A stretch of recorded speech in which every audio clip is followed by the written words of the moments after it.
are we? Not late. Jeez. The CSI with you. You silly goose. Tell him your husband sent you to CSI. Send y'all to lockout.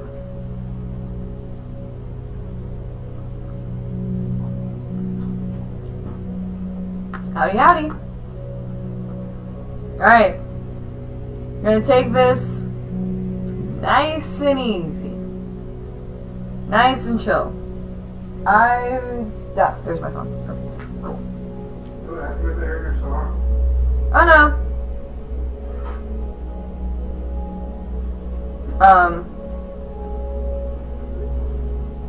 Oh!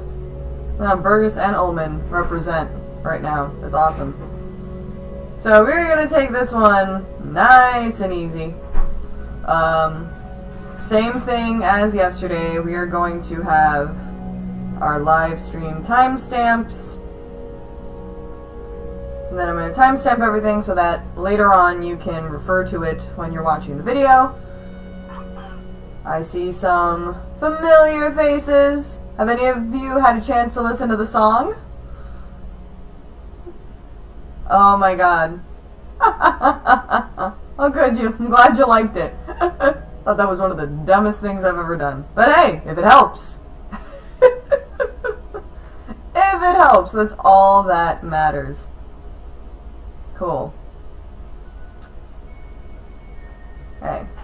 If you have not heard the song, it is on the Miss AP Human Geography website. On the Doral website.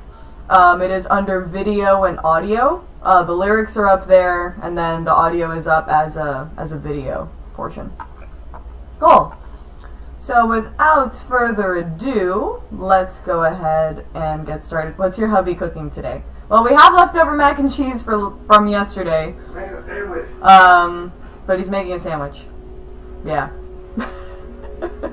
I'm gonna have a bowl of cereal when this is done. There. I'm not gonna timestamp this. Miss, you should play it live here on the live stream. No. What do you mean no? Alright. We can do that. We can do that. Alright, fine. At the very, very end, right before 8 o'clock, we'll play it. Only if they ask all the good questions. Only if you ask good questions, apparently. Man, you're bossy today. Yep. Here you go. No food for you, unfortunately. I got desperate during the cahoots today and I started handing out handfuls of Honey Nut Cheerios. So, there you go. Alright, cool. Let's get started with our very first question. Who's got one?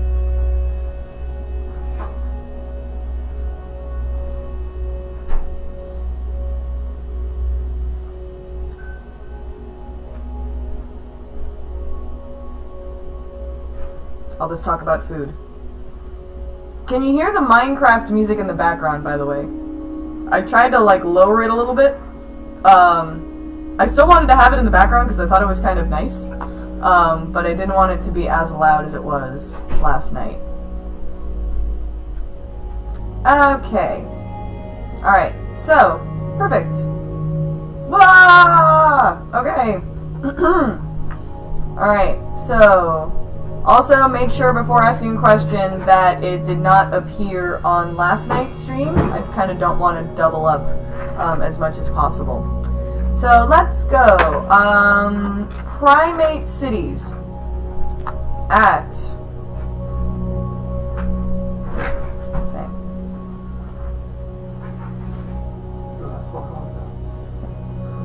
What, you want to know about Primate Cities? No, Okay. So, Primate Cities are cities that, whose population, as well as economic, power is way bigger than any other city in that particular country. For example, Paris in France is a giant city in terms of population, and it is also the sort of main economic hub for France. So that's what it means to be a primate city. It is way bigger than everything else. And a primate city also happens to be an example of a centripetal force. Centripetal force because having something like that everybody gravitates to holds a country together? Awesome, good question. So gross domestic product versus gross national product. Let's do that at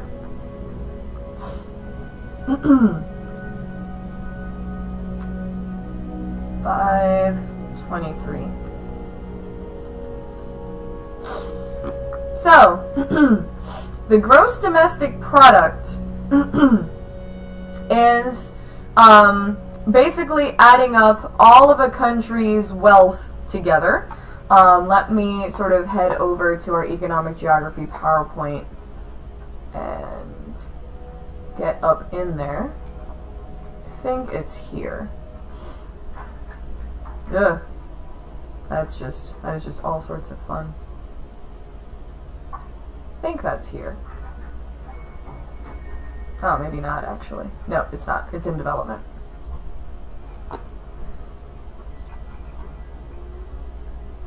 Okay.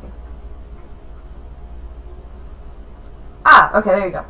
So your gross domestic product is the total value of all of your goods produced. You did say gross national product. You may mean gross national income. Gross domestic product is the total value of everything that a country produces. We pretty much have a pretty high GDP. Gross national income is basically how much money sort of everybody makes. So income is the money that you make. GDP is the value of all of the goods produced. These two factors are economic indicators that are used in measuring how developed a country is. Cool. I hope that helps. Let's see what else we got. Okay. The prime meridian at 718.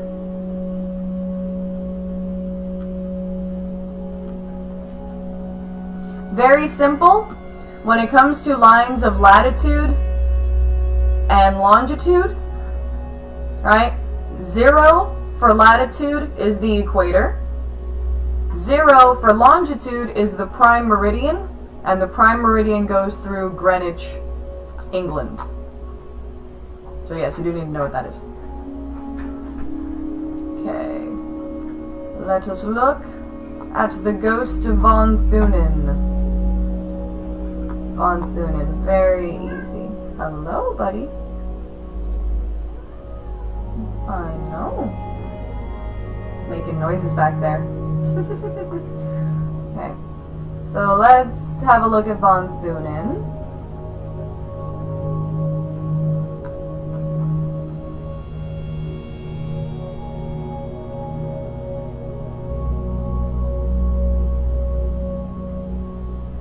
Look at Von Thunen. Look at how sassy he looks. He's awesome. He's like, okay. So, Von Thunen at 835.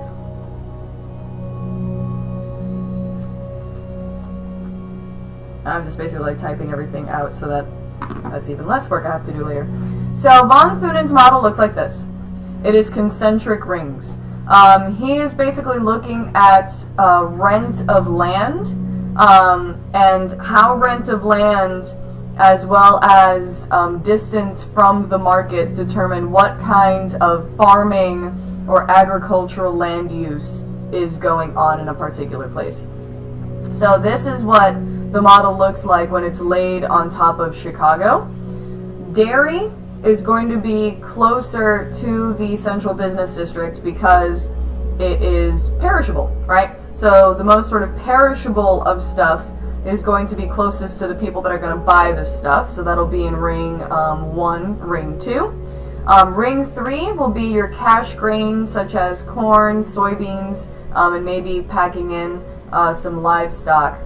Ring 4 is mixed farming, and then ring 5, which is all the way on the outside, is going to be extensive grain farming or stock raising or big orchards to grow fruit like apples and things like that. So basically, the lower the rent, the more land you can get, and then the more land you can get, the more extensive kinds of farming you can do. So it's pretty much a kind of sort of common sense kind of thing. Although, the problem is that he is creating this model during a time where cars aren't a thing, refrigeration isn't as awesome, so dairy needs to be really, really close to the people that are going to produce it because you don't have the sophisticated refrigeration technology that we do now. So now transportation is a lot faster. Now you have refrigerated ships as well as refrigerated trucks that can help us get fruits, vegetables, and dairy to all sorts of places a lot faster. And he's also basically saying that all of this farming is occurring close to the city, when in fact we import a lot of our fruit now. We saw videos of banana plantations and pineapple plantations that were nowhere near the US. They were in Central America. This guy's like, oh yeah, all of this is happening really, really close to the city. Not so much nowadays. Okay? That is your sassy Von Thunen. There you go. Cool. So let's see what else we got. Okay.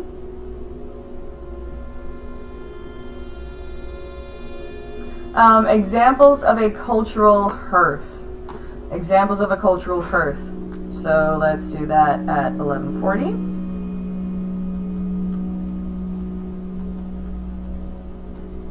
Cool.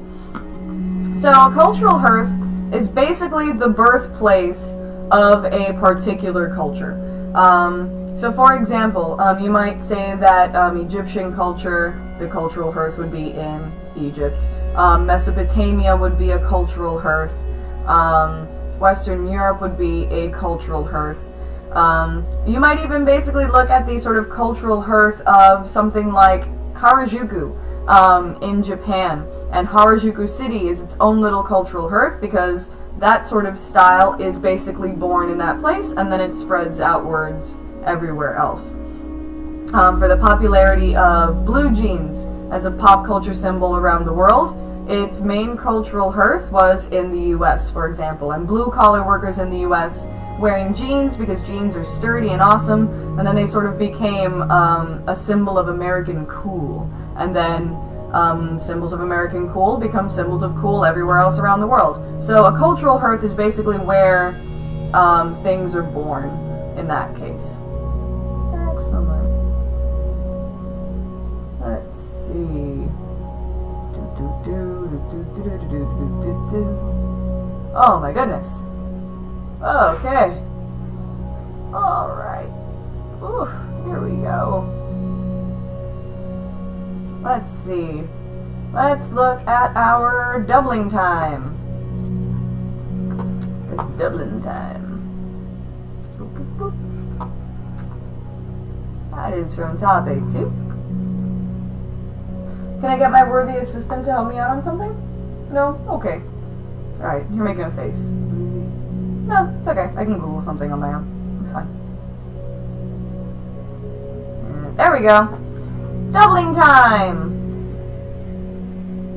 At 1350.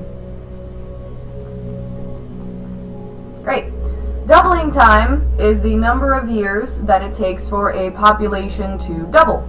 So how we calculate doubling time is by taking the number 70 and then dividing that by the rate of natural increase. So if I were to Google the US's rate of natural increase,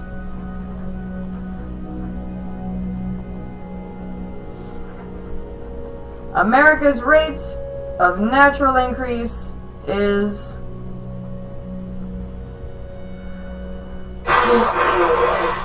that sounds healthy. Sorry. America's rate of natural increase is 0.4%.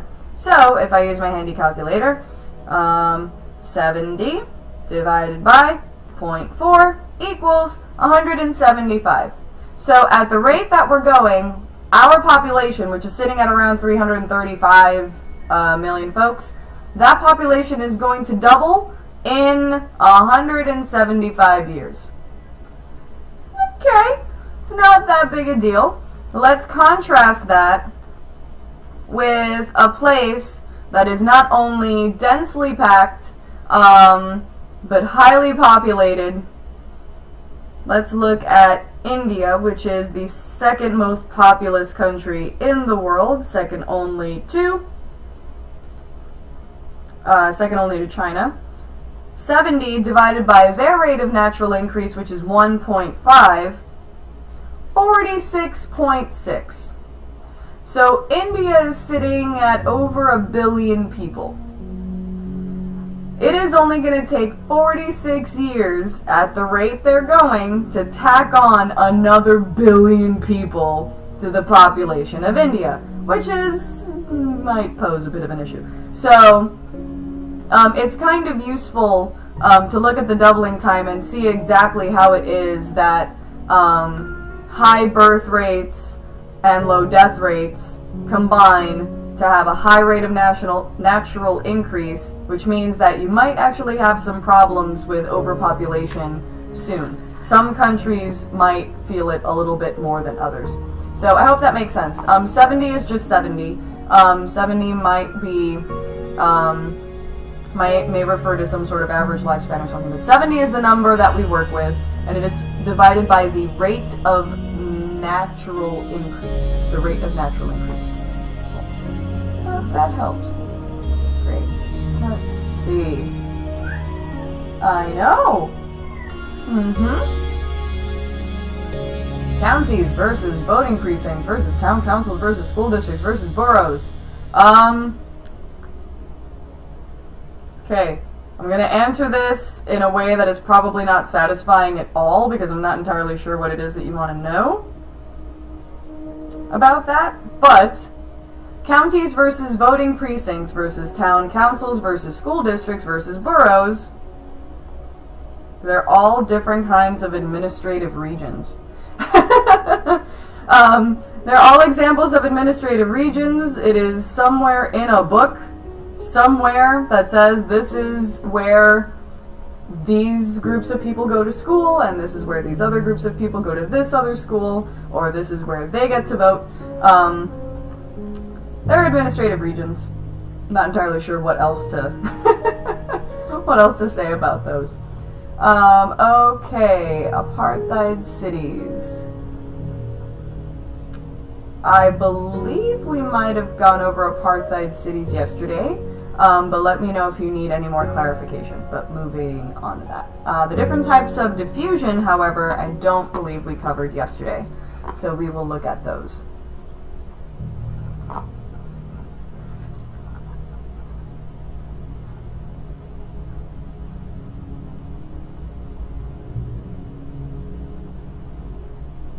There we go. Cool. The different types of diffusion at 1830.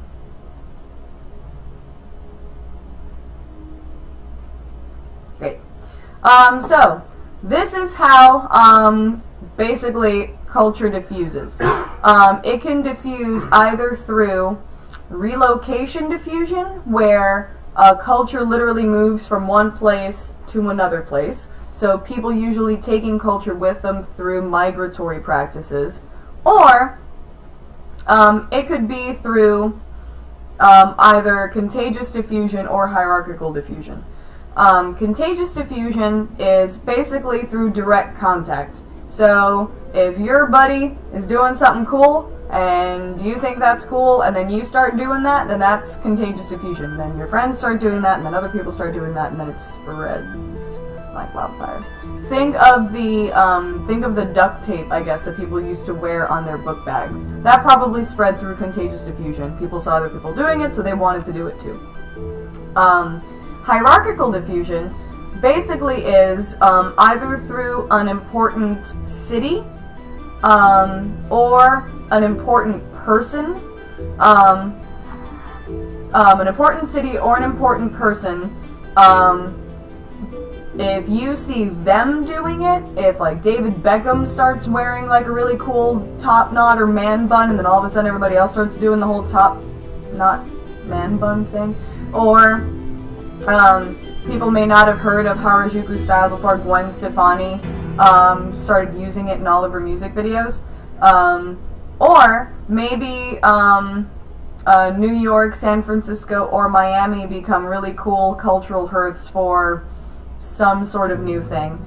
Maybe in New York, for example, cupcakes become like the new hot thing that people want to order in bakeries instead of regular cakes.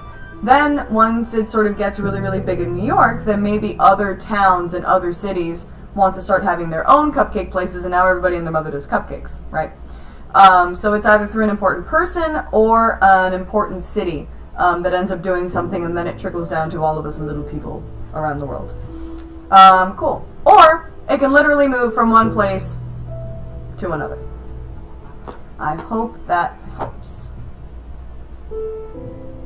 Okay. The difference between an enclave and an exclave at 2110.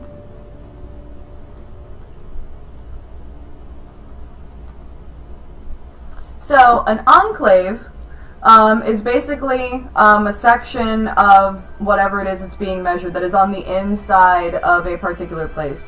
An exclave is on the outside of a place. So if we can think about it, remember how Azerbaijan is a fragmented state? Let's look at Azerbaijan really quick. See if we can find Azerbaijan on the Google Maps.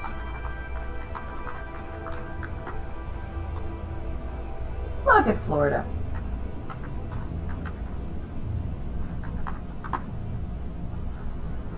See if we can zoom in. Okay, cool.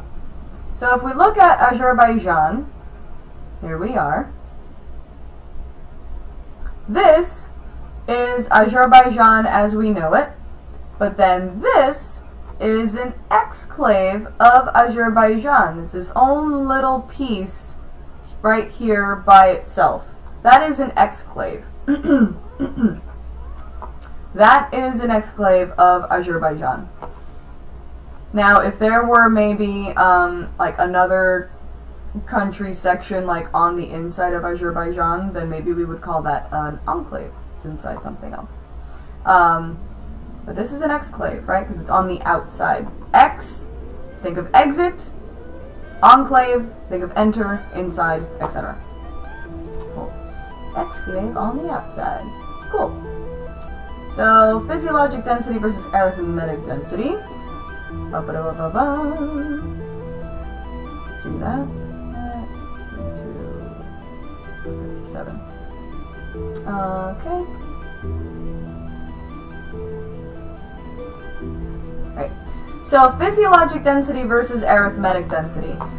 Physiologic density is the amount of people per amount of arable land. Arithmetic density is basic mathematical density, which is the amount of people per square mile or square kilometer.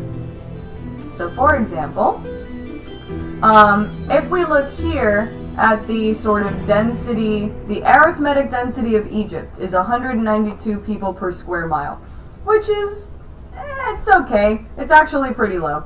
But that doesn't tell the whole story.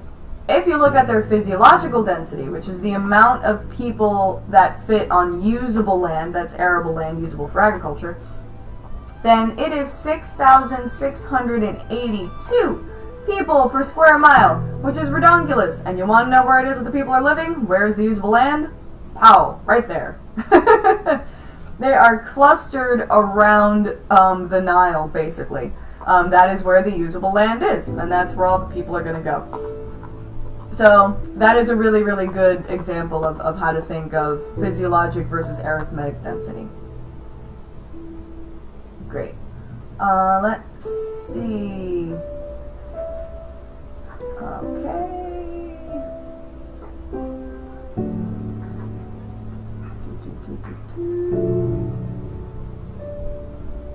Okay. Blah, blah, blah. Oh my goodness. Oh my god, everybody's talking about the EOC now. I'm scrolling down. Trying to catch up to everybody. Okay. Cool. Right. Thanks everybody for sort of like pitching in and helping out and answering some of these questions. Let's see. Alright, let's see. I did go over Balkanization yesterday. I did go over devolution. Let's see. I did go over edge cities yesterday. Boop, boop, boop, boop. Okay. Did go over Balkanization. Ah, yes, the gravity model. Alright, let's touch upon the gravity model really quick. What is your gravity model? Are you here? Maybe? All the way at the end?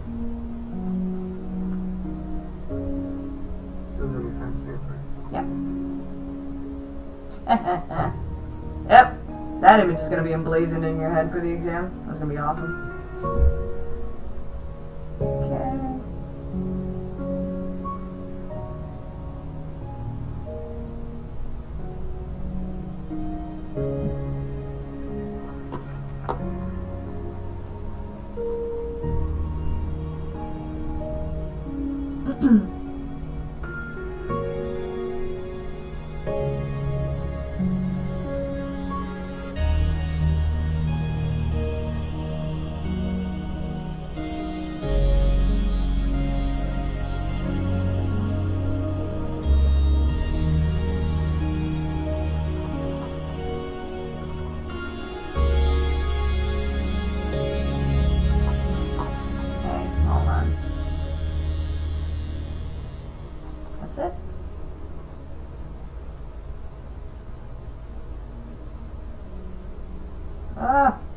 Thing isn't scrolling fast enough.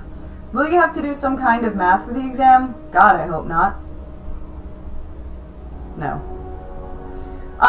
If anything, you know, you should, the kind of math that you would probably have to do is maybe you might have to figure out the rate of natural increase for something. So that's basically just doing birth rates minus death rates. You know, it would be sort of really, really basic, like try and interpret from a chart, you know, if there's going to be some ridiculous boom in population or something. If you do have to do any kind of math, it's going to be really, really simple.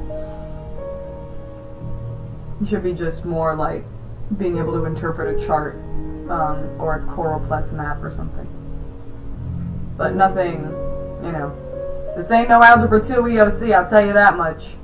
There we go. Finally. Sheesh. This thing was slow. Okay, so the gravity model. It's related. Let me just put the timestamp on it. 2824. Gravity model. The gravity model is related to distance decay in a sense, because size and distance affect your interaction with a place.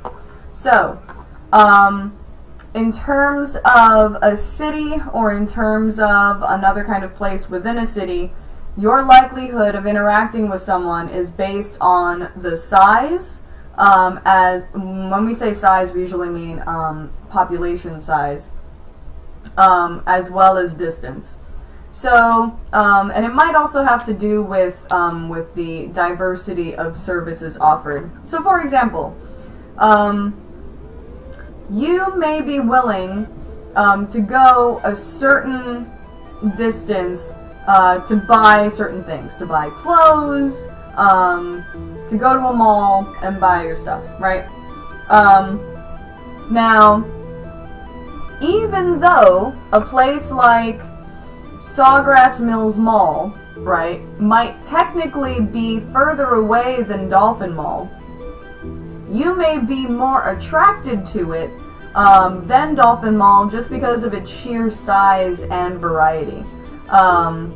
So, just like, you know, bigger objects are going to attract people from further away than something that's close by. Now, something like a Slurpee, you know, like a Coke Icy or something from 7-Eleven, you might not want to go very far in order to get it, and it's a pretty small thing. And so the further away it is, the less likely you're going to be like, no, it's too far away.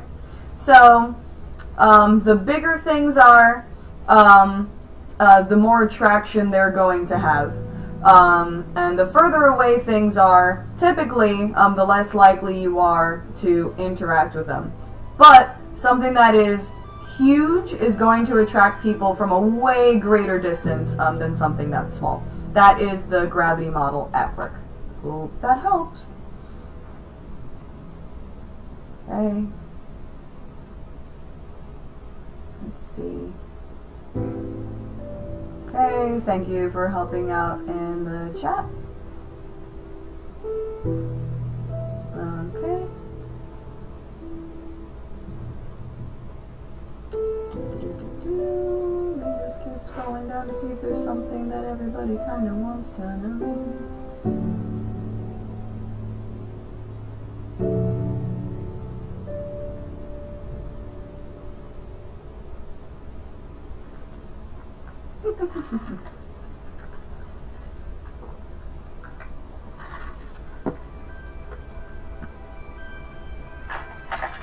No 1v1 Smash, you silly geese. I don't play Smash! Or I do, but I'm not good at it. Okay.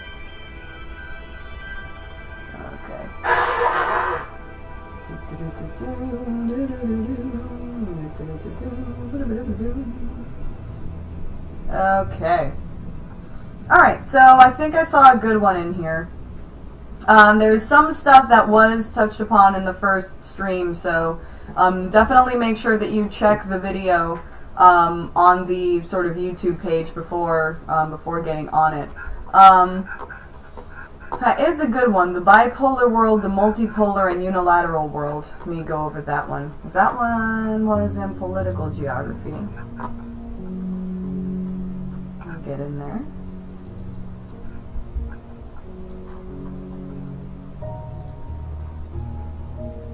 Also, I don't know if I actually touched upon the differences between race, ethnicity, nationality, and all that stuff, so let me just do that really quick. 30 to 45.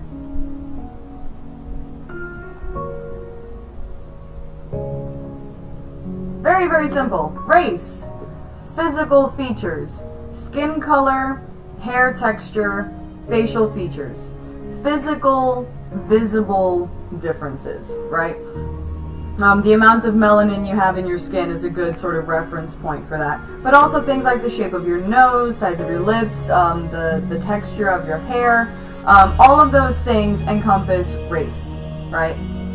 Ethnicity is more about cultural affinity and shared ancestry. Shared ancestry as well as shared colonial history. So the reason that you would be Hispanic is because wherever it is that you're from, or your culture in particular, has had a lot of interaction with Spain due to colonialism, for example. Which is why a Brazilian may be very, very quick to correct you if you decide to sort of lump all of South America into saying, oh yeah, they're all Hispanics. Then Brazil would be like, not really, because Hispanic implies a relationship with Spain, and then our big deal is that we were, you know, connected to the Portuguese, which is different, right? So that is more about sort of shared cultural history, all of that jazz. Then nationality is literally where you're from, right? So there's a whole bunch of people that would be Hispanic, and if you basically ask people what their ethnicity is and you say, oh yeah, whatever, I'm Hispanic, then they're kind of like, okay, that doesn't really answer my question. But where are you from, though? Where are you from? It's sort of like, what's your nationality? Where are you born? Where are your parents born? Where are your grandparents born? All of that stuff. And your nationality might be even sort of different than your citizenship in that case. So, for example, I would consider myself of mixed heritage. I'm of tan skin. I do tan easily. There are a lot of people in my family that are very, very dark skinned and have afros. And then, you know, my mom is very, very white and has pale green eyes, right? So I consider myself mixed. That's my race. In terms of ethnicity, I would consider myself Hispanic. In terms of nationality, I would say that I'm Puerto Rican, but because I'm Puerto Rican, I have American citizenship. So I would also be just very correct in answering someone's question and annoying them a bunch whenever they say, "Oh, where are you from?" I'm American. And then you just see them like, I don't want to be racist, but I'm kind of racist. I just really want to be able to put you in a box. Let me put you in a box. So hopefully that answers the question. Race, ethnicity, nationality, all of that jazz. Which is why so many of the forms that you've had to fill out, like for your AP exam, have made me itch, because they sort of lump race and ethnicity and nationality together, and I'm just like, oh, it's not the same thing. But there you go. Where was I? I was going to look up the bipolar, multipolar, and unilateral. So let's make that go. Where was that? Was that here? Might have been here, or here maybe. You know what? I bet it was in here. I bet it was under supranational organizations.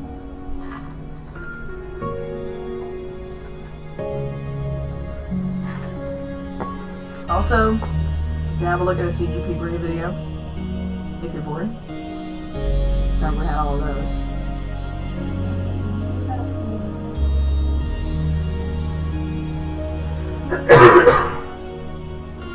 Oh, that's it? Okay, that wasn't there. Maybe it was here.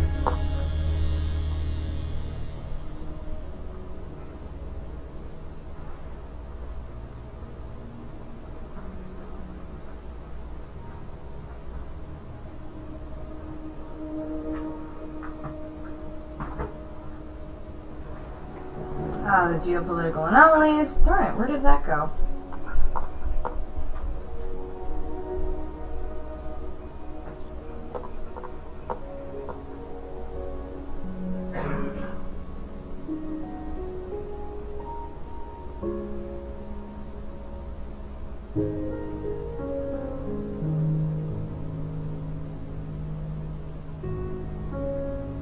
I think that's in here.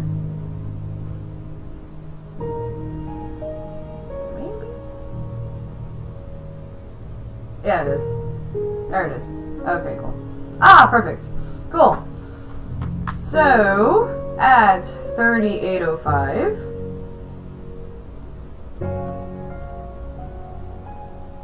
bipolar, multipolar, unilateral. Cool.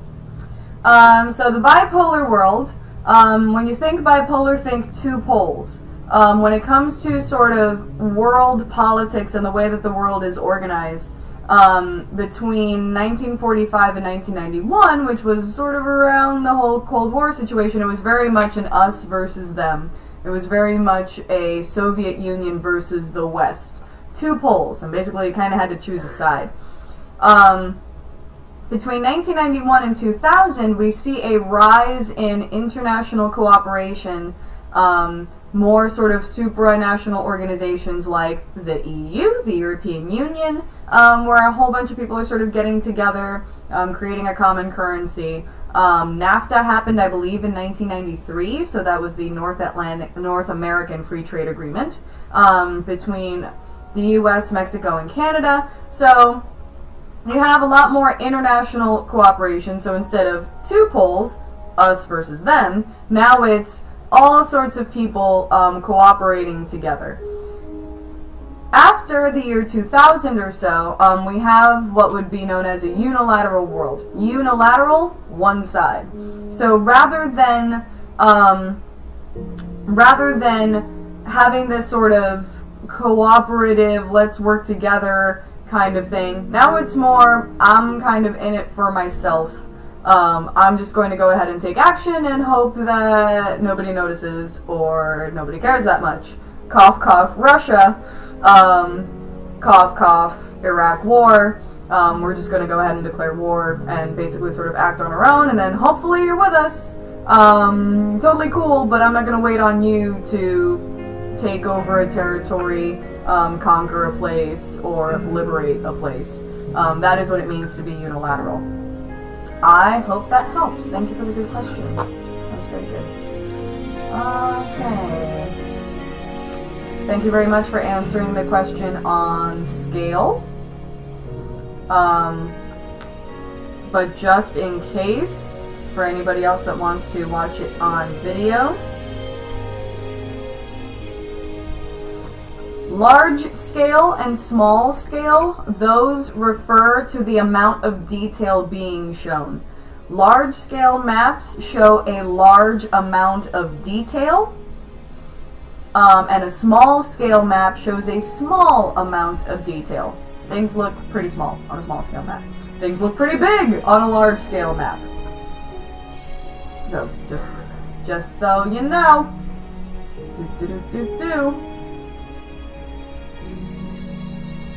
Okay. Very good.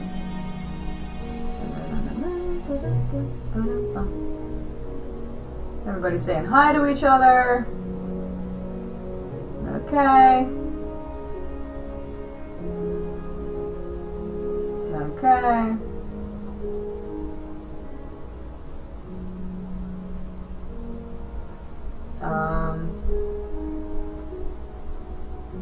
Let's see.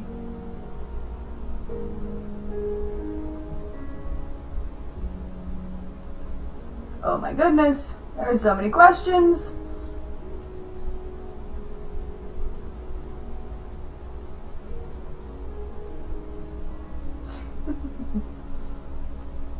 Okay.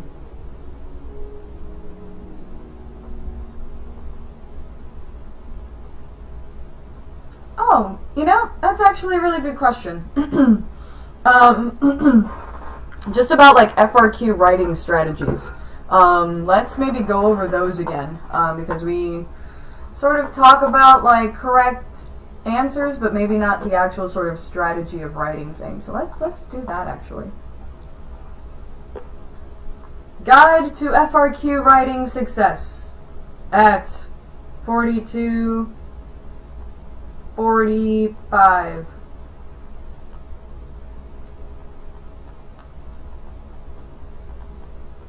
FRQ writing techniques. Alright, this is how you basically like become like the most baller person ever at an FRQ. Wow.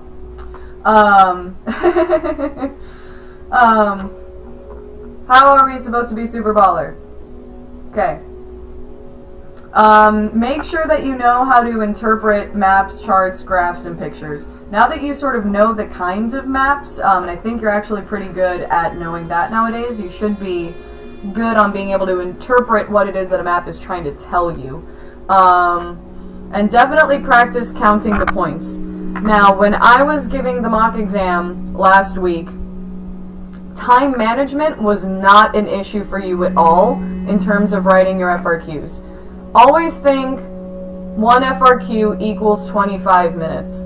Now, it looked like you didn't need all 75 minutes to write all 3 FRQs. Now, of course, when you take the test, that might be different. But that means you might have just enough time on your FRQ to count the points on each one. Underline the different parts of the question. Count the points. Identify all parts of the question. That way you know, A, what it is that you're supposed to be doing, and B, potentially how many points you could get out of a question. If something asks you to compare and contrast, make sure that you do both similarities and differences. If something asks you to define something, awesome. If it asks you to explain something, give an example. Always try to find an example for something. Let's see, always take the time to do that. When it comes to actually writing it, follow the instructions on how to label your stuff properly. Basically, using the numbering and lettering scheme as shown in the actual booklet.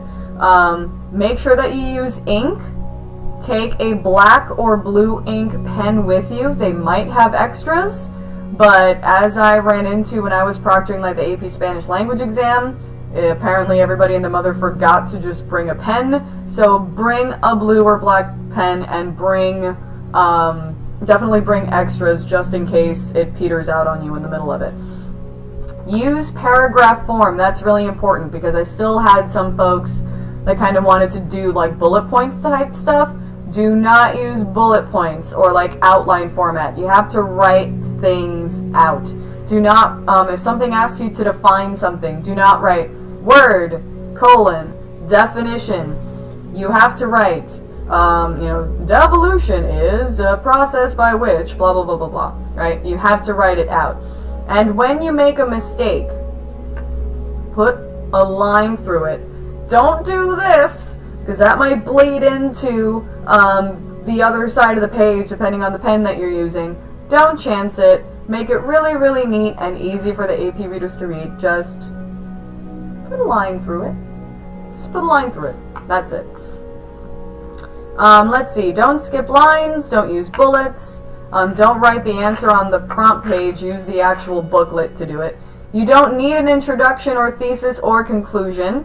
And you don't, they're not going to basically judge you on word count. So you don't have to be like, since the dawn of time, everyone knows that blah, blah, blah, blah, blah. You don't have to do all that, right? You're not trying to persuade someone. You're just trying to talk about facts, okay? So focus on facts. Do not be skimpy on the details.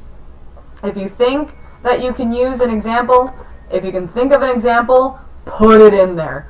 Just put it in there, because sometimes that will net you an extra point if you can show that you understand the concept by giving a correct example. So hopefully all of that helps.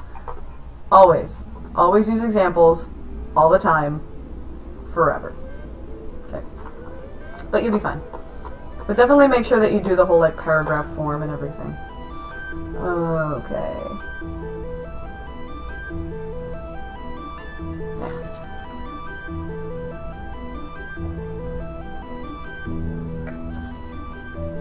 Let's see. Okay.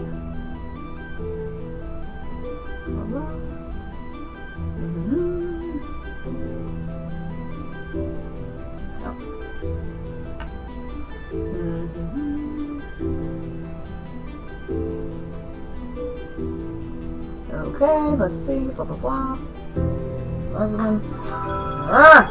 Sorry, Mom. Okay, there we go. Okay. So hopefully that helped. Yeah, you have to label your questions like A, B, 1, 2. It should give you instructions on how to do it precisely. But basically it would be like 1A, part A. 1B, part B. Make sure that you treat every single part as a separate question. You do have to say the whole time. Cool. Let's see. Alright, so sorry about that. It's a whole lot of you to scroll through, so let's sort of start over with typing in with sort of typing in new questions here. Yeah. Sorry, Mom. I'm doing stuff. Development theories. Oh my god, Jackie! With the yelling. Oh my god, Jackie, development theories. Alright, let's do that.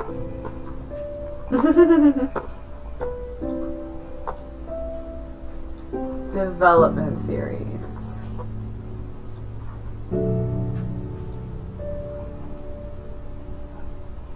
Can we go over some FRQs that have same topics as the guest you gave us? Okay, I will go over McDonaldization next. Don't worry about it. I will touch upon that. Alright, Mom, I get it.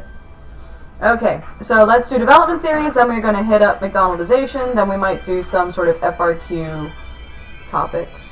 Let's do some development stuff. Okay. At 49:45.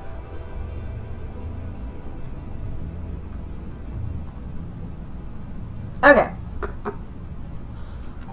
Development theories. So, There are basically three different kinds of models. There are liberal models, structuralist models, and world systems theory. Liberal models are those that basically have a kind of like, we're going to be fine, everybody's going to eventually reach development someday, everybody just does it at a different rate than everybody else. Rostow's model is like that. Because basically, Rostow is saying that at some point, everybody is going to go through all of these steps. Eventually. Everybody's going to eventually get developed. It just takes a little longer for some people than others. A structuralist model, such as dependency theory, basically suggests that instead of, hey, everybody's going to get there someday, it's, well, not really, because there are cores and there are peripheries. There is a section of the world that is richer than the other section of the world, core and periphery.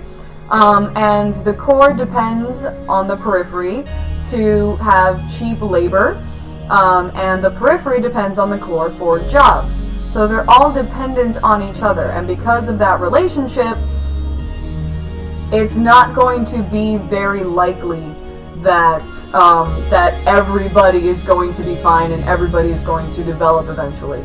Because otherwise, who are you going to outsource to, right? The reason that the core is because countries, core countries were able to outsource and get cheap labor. So where are you gonna get your cheap labor if everybody's developed?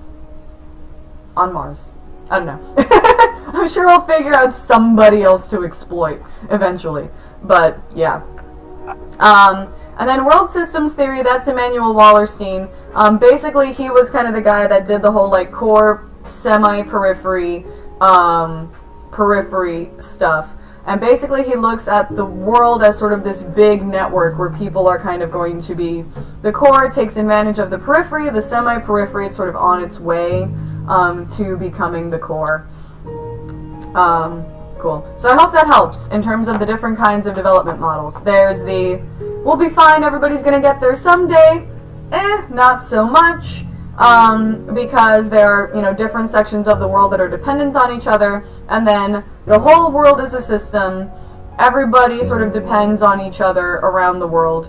We look at things on a more global and it's not looking great for poor people. Those are your development theories in a nutshell. Then let's look at McDonaldization. Poor CD has been waiting on me to think of McDonaldization for a long, hot minute. Oh, I wonder if I did that here. Oh, probably under globalization.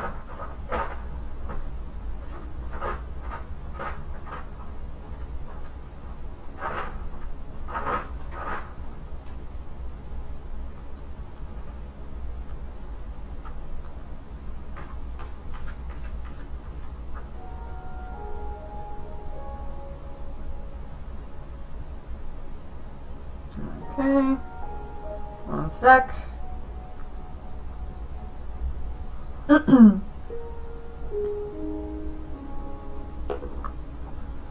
let's find McDonaldization here.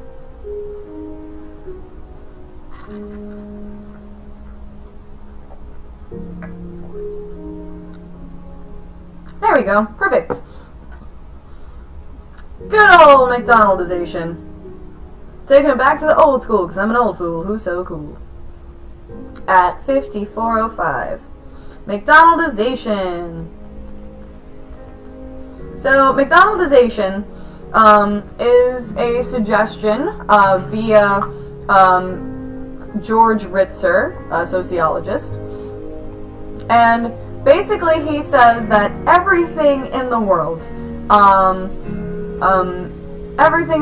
all kinds of different businesses are adopting the same ideas that are being used in fast food, particularly McDonald's. So all sorts of companies, not just fast food, are going through these four factors and are focusing on these four factors. Efficiency, the fastest way to get from point A to point B. Calculability, quantity is quality. Predictability, it's all the same everywhere. And control, people are either controlled or totally replaced.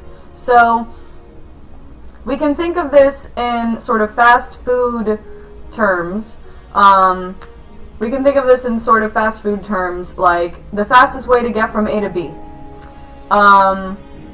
If you are a fast food restaurant, then you are not going to necessarily chop all the onions yourself. You're not going to, cut all of the lettuce. You're not going to cut all of your own vegetables necessarily. You're going to buy all of that pre-chopped. Why? Because it's the fastest way to get from somebody ordering it to somebody getting it from the drive-thru. The fastest way to get from point A to point B. Calculability is where quantity is better than quality. It doesn't matter how good a burger is, necessarily. It just matters that you're cranking out a bunch, right? That's all that matters. Predictability is it's all the same everywhere. You get the sort of same experience wherever it is that you go. And then control is where, ow, Robert, come on, is where people are either controlled or completely replaced. So wherever you can basically, instead of talking to a real person, you end up talking to a robot for customer service. That is basically exercising the control element. Instead of talking to a real person, screw it, let's just talk to a robot, and then just totally replace them. Or we give people scripts to read off of, so that everybody has the same experience everywhere. Predictability. Okay? Hopefully that helps with your McDonaldization. You can think of these sort of fast food related elements being translated to things like retail or customer service, and other such business industries. So that's what that is. McDonaldization. What else? Okay.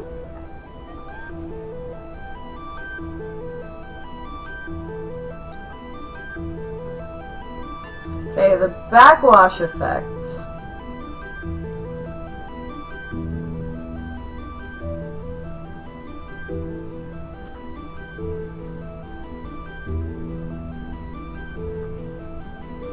Let me answer that in 57:35. Nice. So the backwash effect is an economic theory that basically says that could be one place's economic loss is another place's economic gain, and vice versa. So for example, Detroit, right? Detroit had a serious economic loss. The city's practically bankrupt, right? Declared bankruptcy. Detroit's economic loss might be someone's economic gain.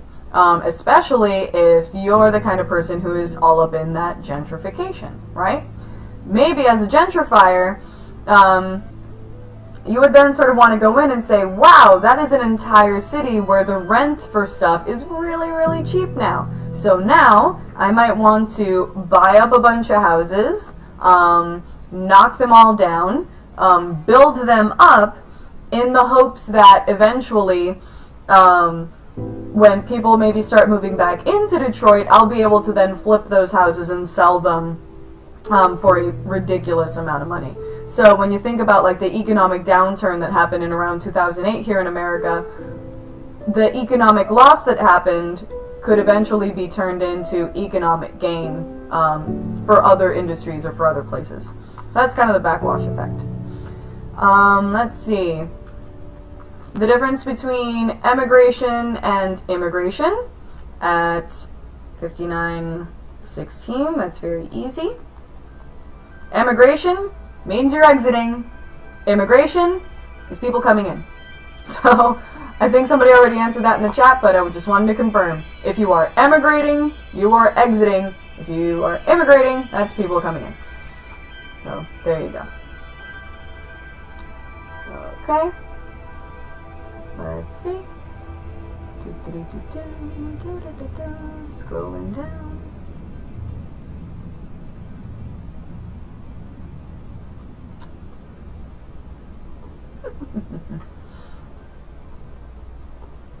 Okay. Look at that, everybody.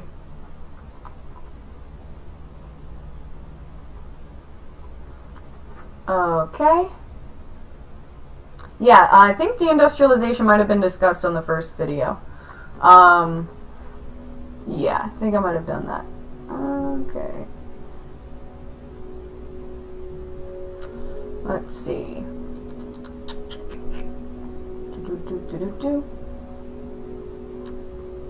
Okay, so outsourcing. We can talk about outsourcing for a little bit.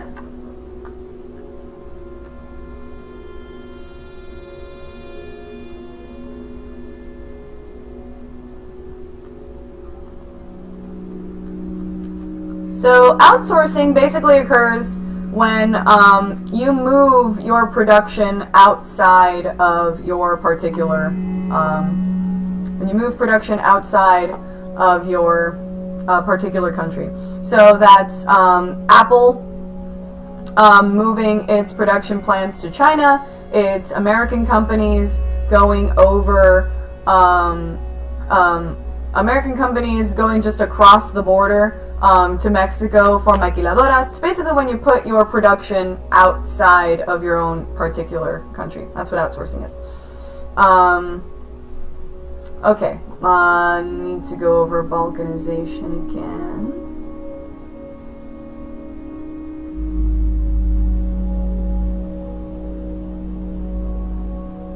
Okay, I can go over Balkanization then. Oh my god, everybody, yes, answering a mega city. Well done. Cool. Okay, yes, let's go over Balkanization again. Let's do that.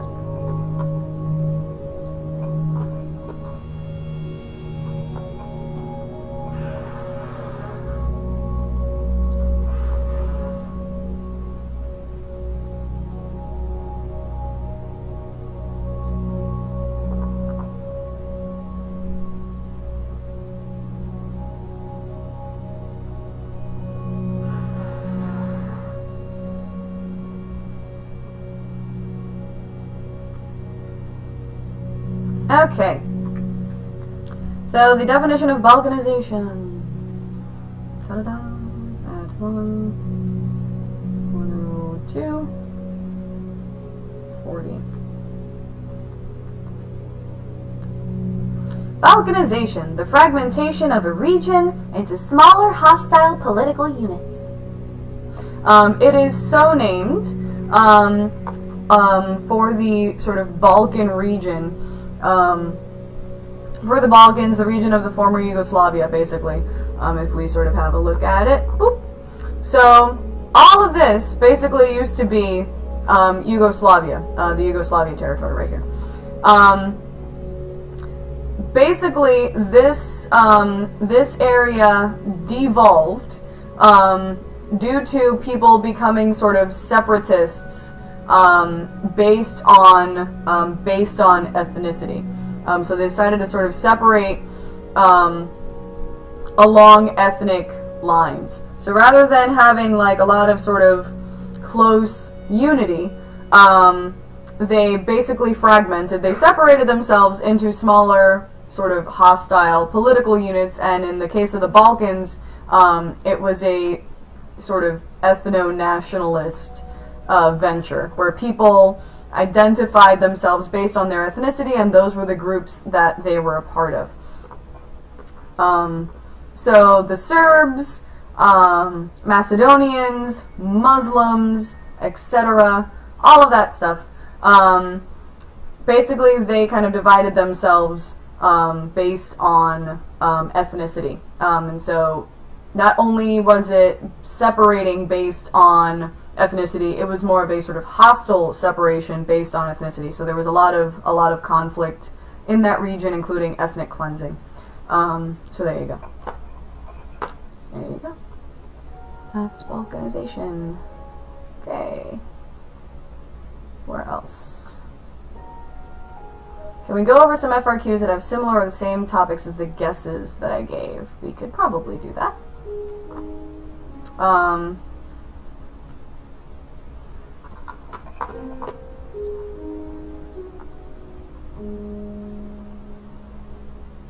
So, Jackie, really quick, ethno-nationalism, I'm just going to lump that into our Balkanization talk.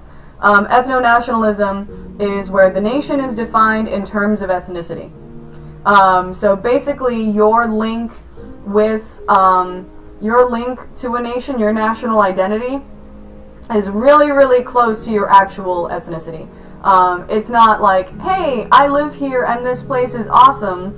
It's, this place is awesome and I identify with this group of people in terms of their ethnicity. So, for example, the Basques have a sort of common history. The Belgians, they have a sort of Flemish or Dutch affiliation versus this other ethnicity that has more of a French affiliation. The people in Quebec have a sort of common kind of French-Canadian ethnicity, and that is how people identify themselves. That is their definition of nation. That is their source of national pride. Whereas in America, our national pride comes from being citizens of this particular landmass, basically. And like, we are in America. It's not because of our ethnicity necessarily that we're like really, really excited to be Americans. It is because of our American citizenship, and because of, you know, what it means to be an American, you know, the idea of freedom and life and liberty and the pursuit of happiness and all of that stuff. That is where we get our national pride from. Other places get their national pride from their ethnic identity. That is what ethno-nationalism is. Okie dokie.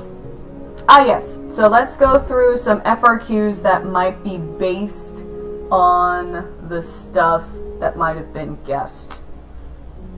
That's going to take a little bit of a minute to look up, but we could try that.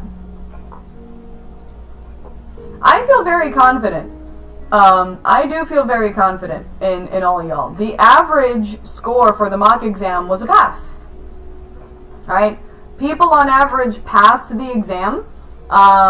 There were a decent amount of 4s and some 5s. A lot of people passed, and then the people that didn't necessarily pass the mock exam were like in the 40s, which means that they were only like a couple of questions away from passing. So that, I love you. And that is just based on the multiple choice. It's not even counting how baller you're going to be at FRQs, so you're going to be great.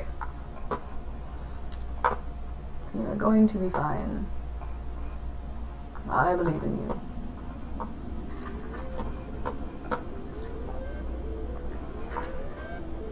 So doing the FRQ thing.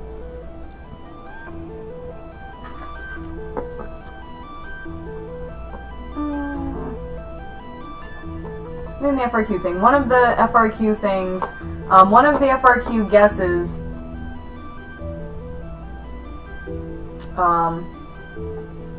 let's see. Oh, we want to know gerrymandering? Okay, I'll get to gerrymandering in a second. Trust and believe. I will get there. So one of the, let's do like potential FRQs at 108. 40.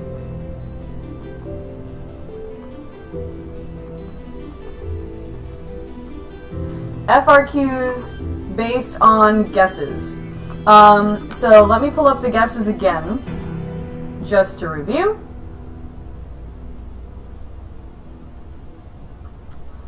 One of them was urban geography. Urban geography, the guess was sort of feeling rural to urban migration and the causes and effects of urban migration. One really good example of an FRQ for that would have been the FRQ that some of you got about squatter settlements. So let's look up that squatter settlements. Actually, let's look up that squatter settlements FRQ. Or let me see if there's like a migration FRQ.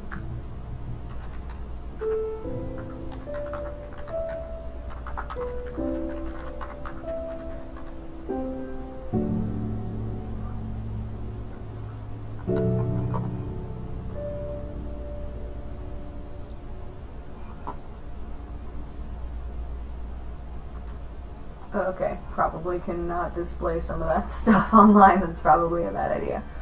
Let's see. Do I have a donations page? Ha! You're my donations page. Do well, I might get a bonus. So let's just go ahead and discuss that. So an example of an FRQ that might be based on rural to urban migration, potentially the causes and effects. If for whatever reason that ends up being, if for whatever reason that does end up being the FRQ, rural to urban migration, and the reasons that exists, you can cite Ravenstein's laws of migration, as a way of saying that typically people move rural to urban because of economic opportunity. Typically, according to Ravenstein,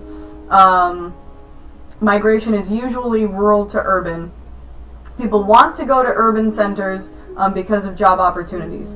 In the case of squatter settlements, and this might have been an FRQ that you might have gotten for the exam, in the case of squatter settlements, and they usually happen in cities in the periphery, a lot of the reason that some of these squatter settlements exist, especially in the periphery, is because people are migrating from rural places to urban spaces because of Green Revolution technologies. So what ends up happening is Green Revolution technology is awesome, but it means that it takes less farmers to do the same amount of work. Then you have a bunch of farmers out of a job, so where are you going to go? If a place is a newly industrializing country, then they're going to go into the city where those factories are. So rural to urban migration is typically for economic reasons, and you can cite that economic reason as a good one. Now, an effect of this could be these squatter settlements, where if you have a huge rush of people moving from rural to urban environments, then they don't have enough space to put them. So squatter settlements develop, which are not that great for the environment. They are pretty overcrowded. In terms of economic effects, you will have more people entering the informal economy, which includes the why is it gotta be a black market, as well as the gray market. And in terms of sort of societal effects, you're going to see basically more divisions between rich and poor. So there could be some sort of socio and economic effects there too. In terms of population, it may be demographic transition, demographic transition model related. It may want you to compare it might want you to compare a stage in the demographic transition to a corresponding population pyramid, and we are totally able to do that. It might want you to try to write, maybe look at 2 stages of the demographic transition or 2 different population pyramids, and it might want you to discuss A, what countries might these be, and B, what stage of the demographic transition do these things represent, and what may cause a country to go from one to the other, right? For example, yes, the upside down pyramid is stage 5. If it looks kind of like that, then that means that you're probably going to experience population growth at some point. Right. Yeah. Cool. And then the third one seems to guess that it's cultural, could be globalization impacts on pop and folk culture. So it's entirely possible that if we wanted to discuss globalization's effects on popular and folk culture, globalization, the idea that we have an increase in transportation and communication technology, time-space compression would be a really good thing to cite there. Because of our awesomeness of transportation and communication, it makes it easy for things to spread. It makes it really easy for things to spread. It makes it really easy for us to enjoy pop culture from around the world. It makes it so that things travel faster. You know, think of just how quickly like Psy's video got up to a bajillion views, right? And then we were all sort of introduced to, a lot of us were introduced to K-pop that way, for example. So globalization makes it really, really easy for pop culture to spread. That is a sort of positive for popular culture. For folk culture, it has both a positive and a negative, globalization does. Globalization would have a positive effect on folk culture because it is going to be very, very easy for you to find people that are just like you, that enjoy your own folk culture. There are people on the internet. You can find your folk culture being represented on the internet very easily. And you can communicate with your folks back home if you migrated, and then that way your folk traditions could be upheld. So yay.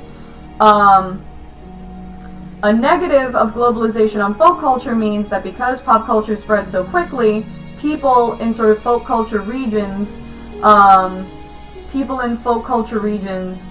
may become threatened by the rapid spread of pop culture. People everywhere are going to have access to pop culture, so it means that folk culture may eventually die out.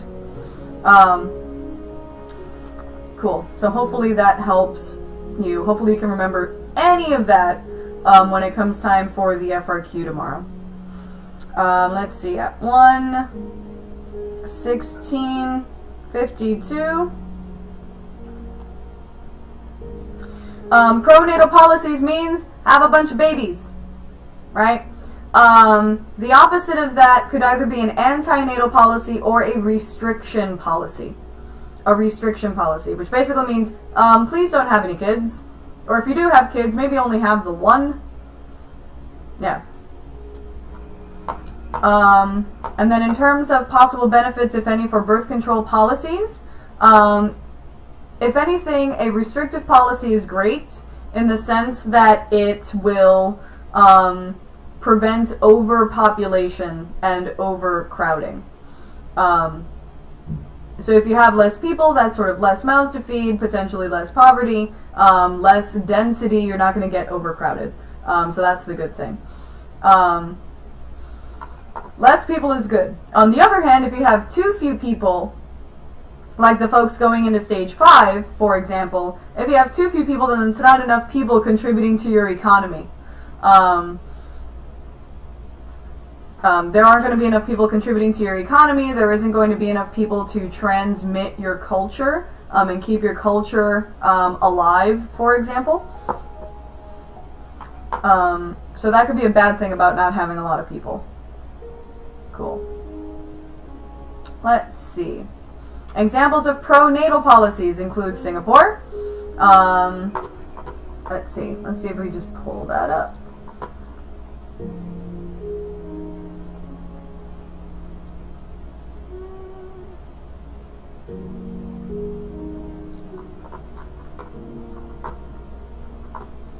Singapore is a good one. Nationality is a great example.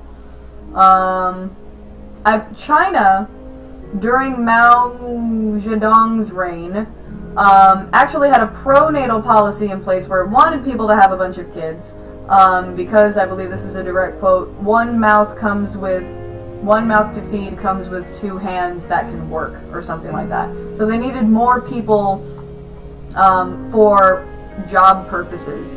But then eventually people sort of, I guess, took that to heart. They're like, oh, sorry, we might actually have way too many people, so maybe we should hit the pause button on that. And then employed a restrictive policy. Okay.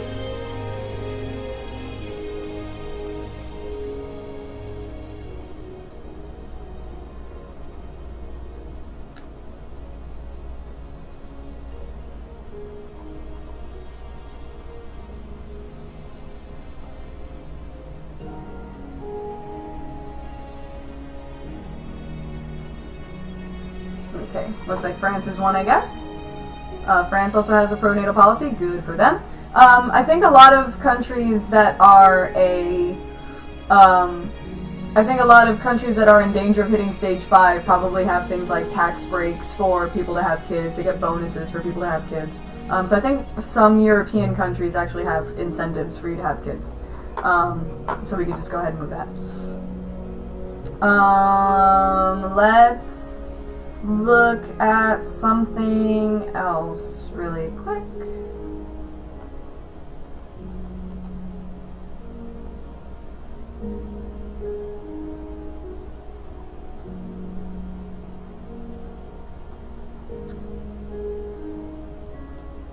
Okay. Nice, really quick answer. At 1:20:54, a buffer state is a state in between two rival powers. So basically you have two people fighting, and then there's like a state in between them like, yo, bros, what the hell? That's kind of in the middle. Don't ask me for an example of a buffer state, but basically it's any state that is between two conflicting countries. Totally cool. Let's see. Ice cream sandwich land is a microstate. Totally. Well done.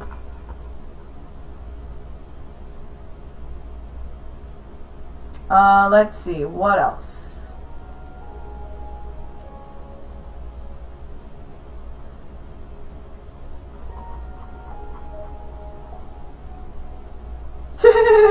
Example of buffer states. Fine, I'll look them up. We'll look them up.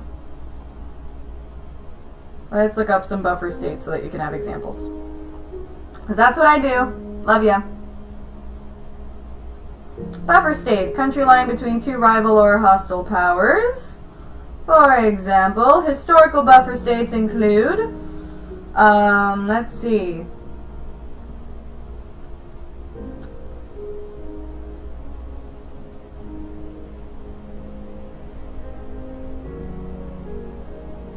The Rhineland served as a demilitarized buffer zone between France and Germany.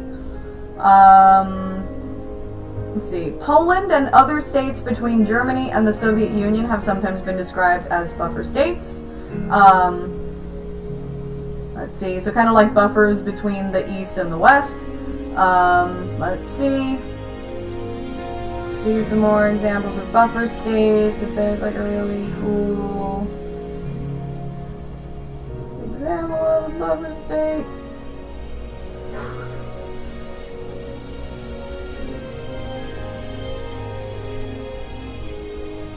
I am hunting down examples for you.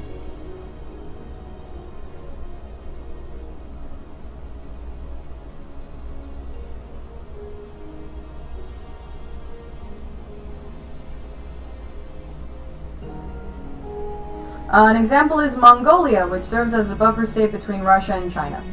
There you go. That works. Cool.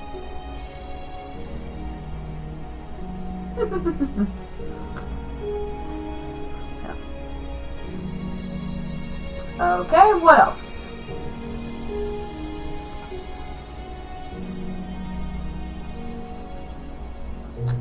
Let's see, what else?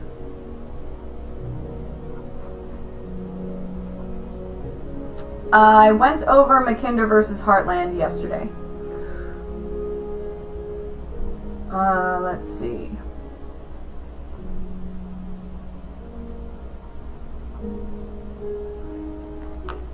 Okay, let me look up,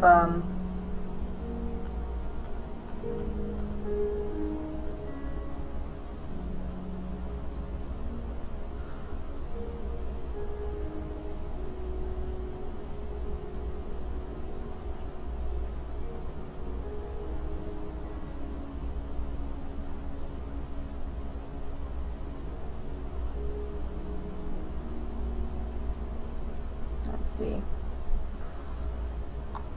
What else do we need?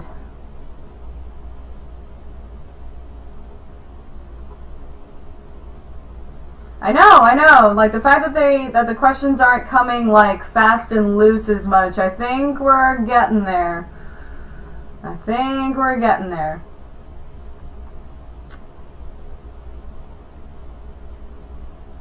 I want to say I covered sociofacts, mentifacts, and artifacts.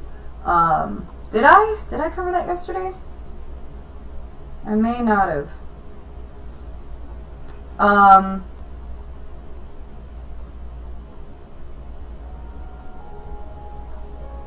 Okay, so let's do let's do culture stuff.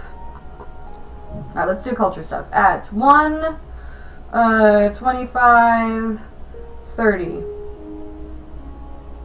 Cultural complex and the subsystem. Cool. So, here we go. Culture complexes, right, is basically a bunch of culture traits put together.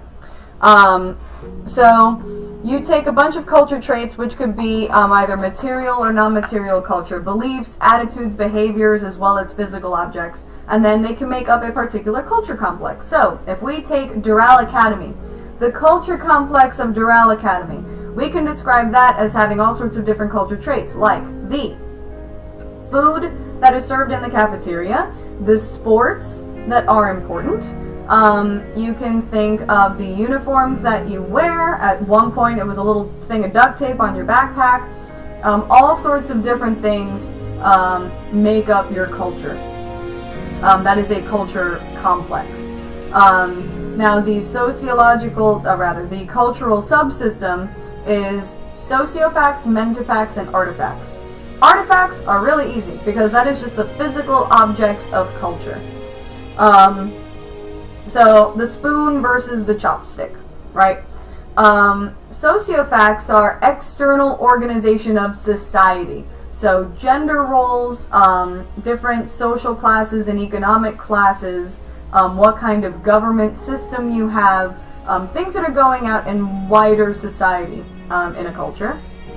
And mentifacts are things that are in your mind. Think mente, mind, in your head. So those are your beliefs, values, morals. Are you religious? Are you superstitious? Do you believe in reading your horoscope every day? Do you believe in God? Do you not believe in God? Do you think you should hold the door open for people? Do you say please and thank you? Do you think that the needs of the few outweigh the desires of the many, or whatever? Whatever it is that you believe, that's all in your mind, those are mentifacts. Cool. Let's see, what else? So that's cultural stuff in a nutshell.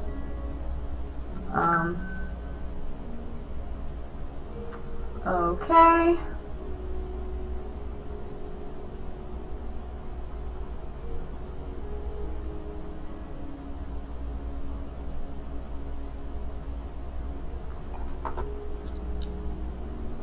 Alright. Hashtag save the bees. Yes. Cool. I'm going to look up some examples of people that have zero population growth so that we could just do that. Just knock that one out.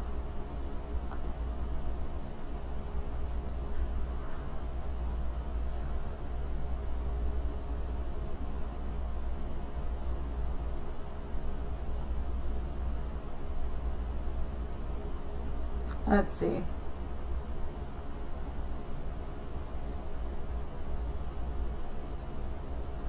It doesn't look like... Actually, I know a really easy way to figure out whether or not we have any places with zero population growth currently.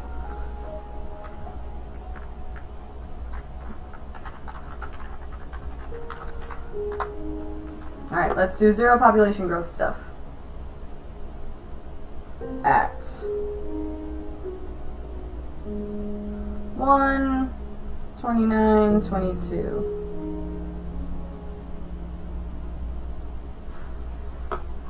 Zero population growth. Let's look at total fertility rates. That is, that's basically what we're looking at in terms of zero population growth. That is based on a 2.1 fertility rate. So now, let's see if we can find it by rank.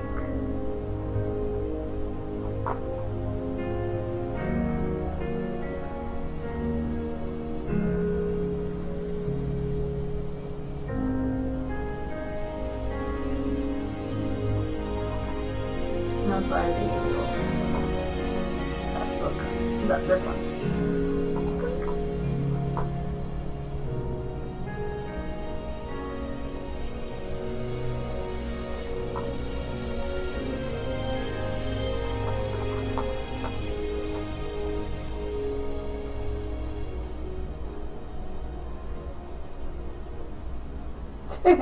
Darmok Enchilada Tanagra. No! Yes, Darmok Enchilada Tanagra, which means that we are together fighting for a common purpose. Yes, I agree. Totally. No Shaka when the walls fell. The Shaka when the walls fell basically implies failure, so no. Interfaith versus intrafaith boundaries we covered yesterday, so look at the video from yesterday for that one. Let's see. Let me make sure.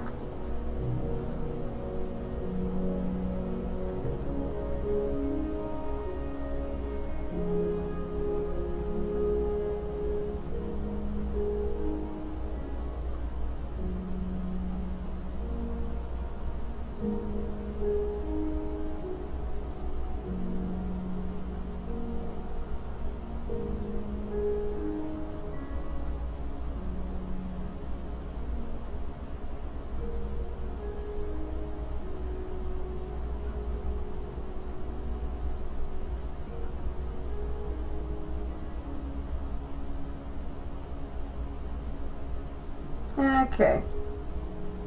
So, it's, let's see. If Andy doesn't pass, there's no chance of us passing. Oh, you silly geese. Okay. So, zero population growth seems to be an ideal, and it can actually sort of range.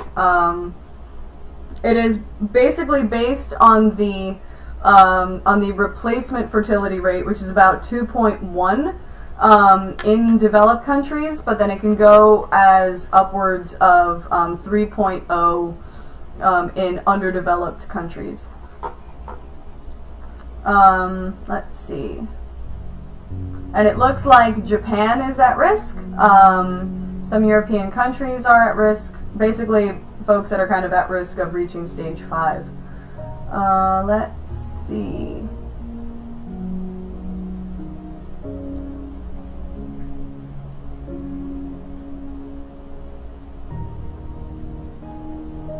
Okay, so let's look at some gerrymandering now. Let's do that. Oh, here, why is China divided in two? On this page, you mean? Macau and Hong Kong are special administrative regions of China. Technically, if you really want to think about it, these two could probably be considered capital S states in their own right, but China won't let them go. So, China's like, nope, these are mine. So you have to sort of add that, it's still a part of China in there, even though we can kind of treat them as separate countries. So let's look at kinds of gerrymandering real quick.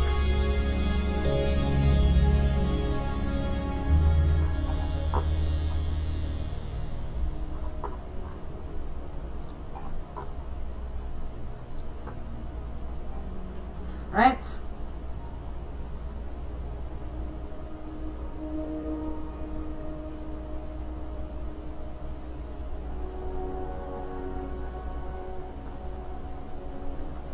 Cool.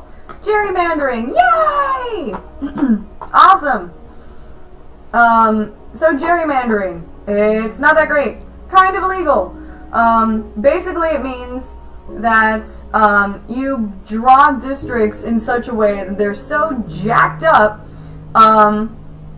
that you end up benefiting one political party over another. So what you might end up creating are these majority-minority districts. That's usually what ends up happening, is you create a majority-minority district where you draw the district so that the majority of the population is from a minority, and then they end up being basically one district gets one vote, and then all of these potentially white folk here in Florida then get to vote for their, like, sort of white person, awesome person. And then all of the brown folk who will typically vote Democrat, let's pretend that brown folk typically vote Democrat, and white folk from central and northern Florida typically vote Republican.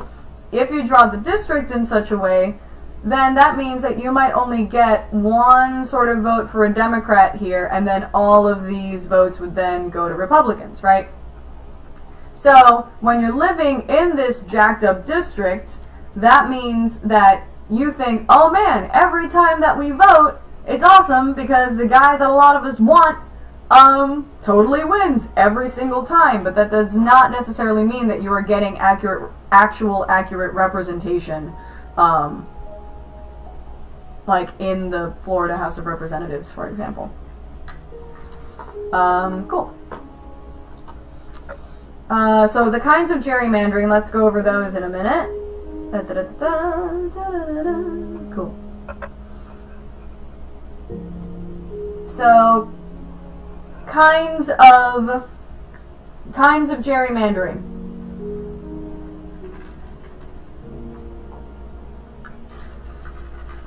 Kinds of gerrymandering. One of them is the excess vote technique.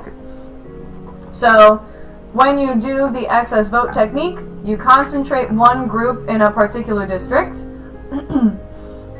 So here you have all of these sort of Republicans all hanging out together. And basically that means that if you're sitting here as a Republican, then you're like, sweet, we totally feel like we're gonna win because every time that we vote, a Republican wins, and that's awesome. However, here, then you divide it up as such so that the Democrats eventually will win every other district. So there's sort of false pretense of representation here. The other kind is the wasted vote technique, where you basically break up concentrations of voters, and then that eventually dilutes their voting power, because then you get the same district here, and then you have Democrat, Democrat, Democrat, and then a whole bunch of Republicans here. So no matter what, the Democrats are going to feel like they wasted their vote. Does not matter. So that's the wasted vote technique, right? The stacked vote technique means that you basically lump everybody together. You lump everybody together, you put all of the Republicans here, you put all the Republicans here, all the Democrats here, all the Democrats there, and then you basically group them all together so that every single person that is already there, is going to keep getting voted in. And so this is the kind of technique that is favored by the people that are already in office. Cool. So those are your sort of different techniques. And then this is what it looks like when districts are all like ridiculously jacked up. So there you go. There's also a good CGP Grey video on it, as well as that Daily Show video that I showed you in class. Cool. For the love of everything that is good and holy, look at global city structures. Could you be a little bit more specific by what you mean by global city structures? If you mean the way that cities are constructed around the world, I think I might have gone over that yesterday. Because I went over the Latin American city, I went over the apartheid city briefly, and I went over the cities in Southeast Asia.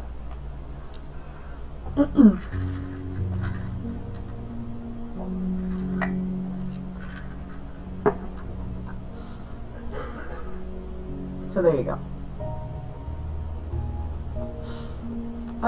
Let's see.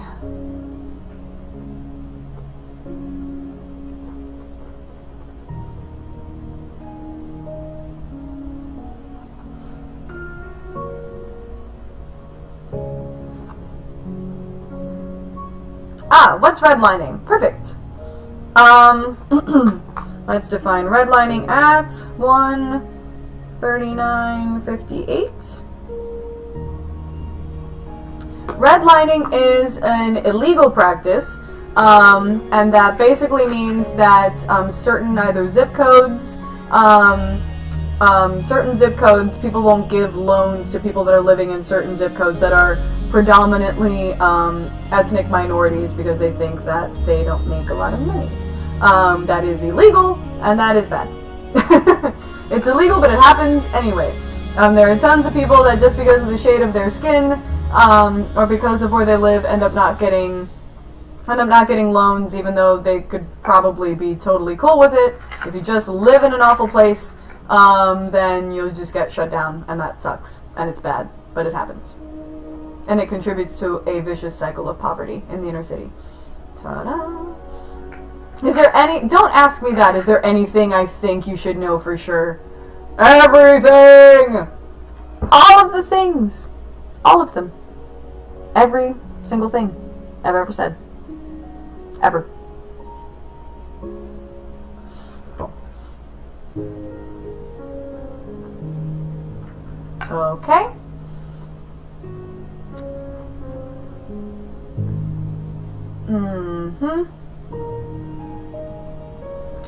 Let's see, what else? I already went over nation versus nation state yesterday. Alright, type in some more questions.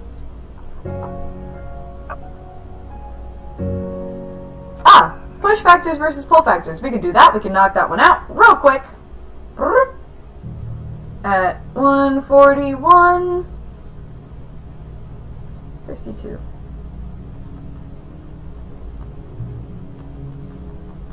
Cool. A push factor basically pushes you away from a country, makes you want to leave. So a crappy economic situation. In the case of Rwanda, people wanting to kill you because of your ethnicity, that could be kind of a downer.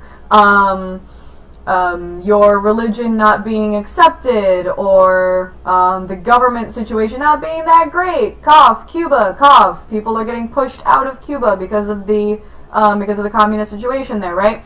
A pull factor is one that basically draws you to a country. So people are pulled to the U.S. Because of both political and economic opportunity. So that's a pull factor.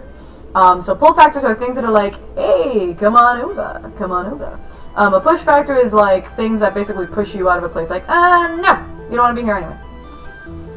So there you go. What else do we have? Oh, Spratlys! Ah, lovely Spratlys. A Spratly is 143, 25 Spratly Islands. The Spratly Islands, it is a dispute that I think I can actually pull up here.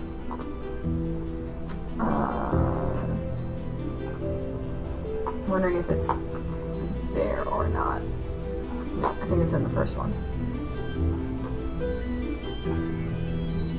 Maybe it's here.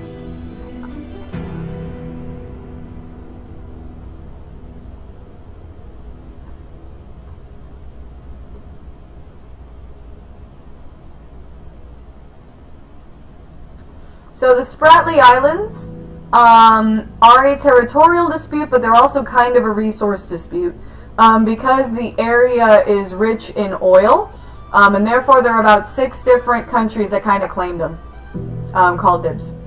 So if it is just we want this land, then that's territorial. If it's we want this land because of the stuff that's on it, in it, or under it, then that is a resource dispute. And it looks like, yes, the Spratlys are a resource dispute in particular.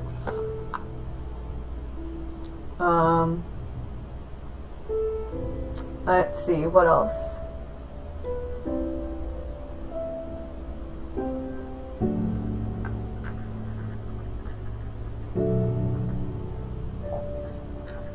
Okay. I already went over von Thunen's model today, so just wait for the video to go up online as soon as we're done here. Let's see.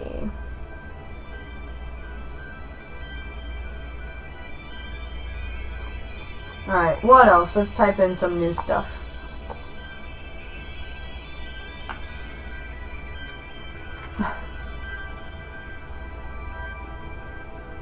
Let's see.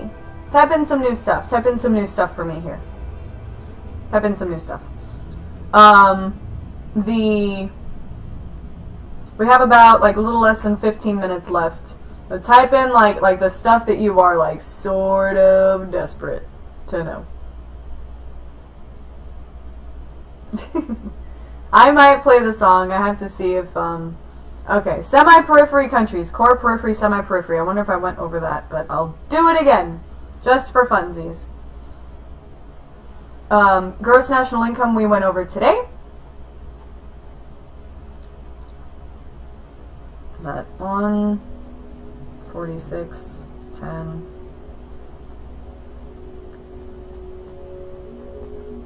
Cool.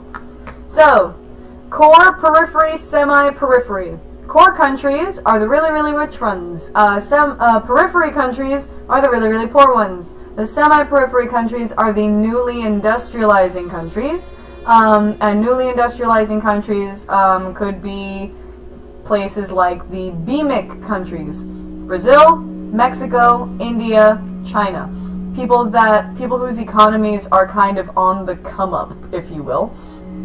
And because those economies are on the come up, they're not like the poorest of the poor, but they're not the richest of the rich either. They are kind of in between. And typically, a semi-periphery country might be around stage 3 of the demographic transition model, if you want to go ahead and do that. Let's see.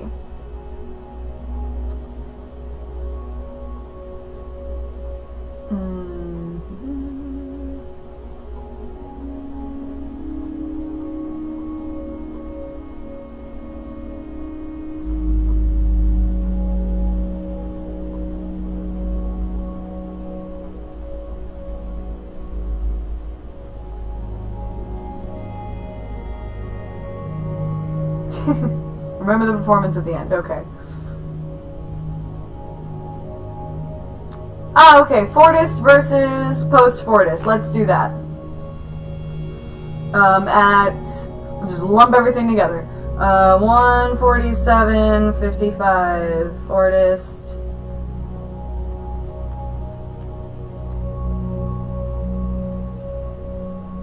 Fordist versus, Fordist versus Post-Fordist. The Fordist production, Fordist economy, that is the assembly line. So basically, instead of one person making something from start to finish, now it's one person does this section, the other person does this section, and on down the line until at the end of the assembly line. Dang it. Until at the end of the assembly line, we have a finished product. So if the echo is back, I'm going to go ahead and restart the stream really quick to make sure. I don't know why it does that. I'm going to restart the stream really quick. I'll be right back. I'll be right back. I'm going to restart it. Stay in the room. I'll be right back.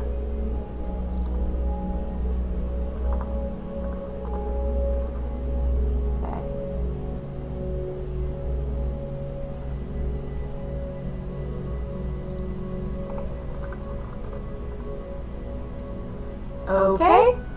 Hopefully we are back. And hopefully there is no echo.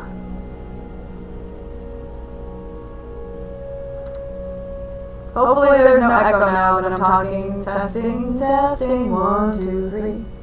Testing, testing. 1, 2, 3. Here we go.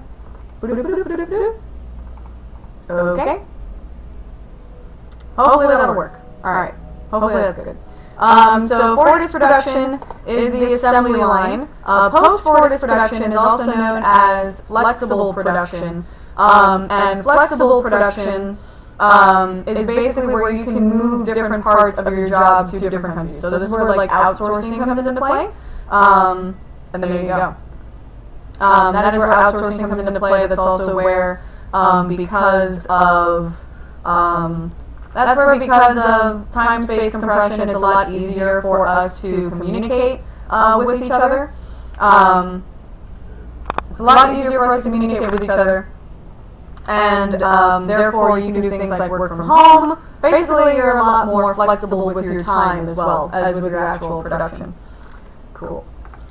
If for whatever reason you don't see me, refresh, but that's not going to be useful unless I type it in. Okay. Okay. I went over the multiplier effect and the basic and the non-basic sector yesterday, I believe. Let's see. If we have echo, that's okay. We're just gonna have to probably deal with it until the end.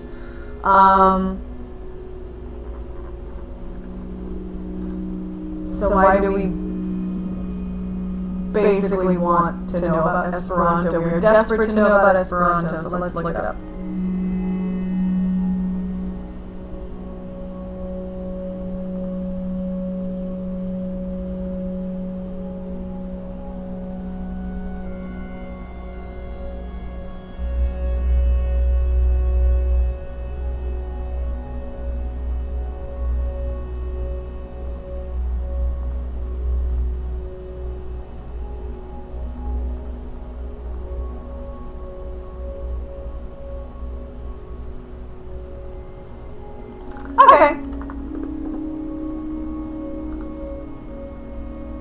Okay, yeah, so Esperanto. Yeah, I mean, Taco did kind of nail it, actually. So Esperanto at 152.02. Esperanto is a made-up language that people made up. It is based in Latin. And they were hoping that it would become a global language, but it didn't necessarily catch on. Did not exactly catch on. That's what Esperanto is. Okay, let's see. Where else? What else?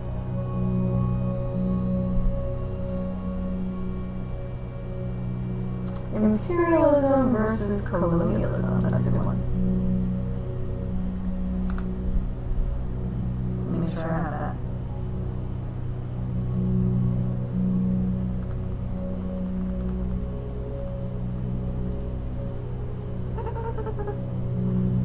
What did I cover yesterday? Yes, I did cover isoglosses.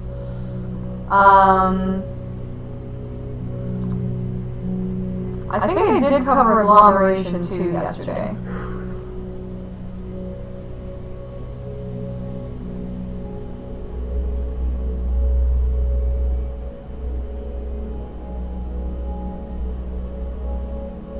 Okay. That is also a good point, Haley. Let's see, 153. 48, imperialism versus colonialism. We can think of colonialism as the practice of one country dominating another. We can think of colonialism as one country sort of dominating another, whether economically or politically, like literally taking over, or in terms of neo-colonialism. The new version of colonialism is, instead of sort of planting flags on places, now we just sort of own them financially. So that would be sort of neo-colonialism at work. Imperialism is more of a sort of overall idea. The idea that you should be taking over.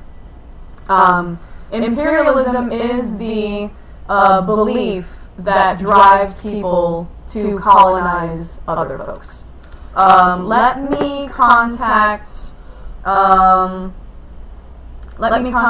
guitar player.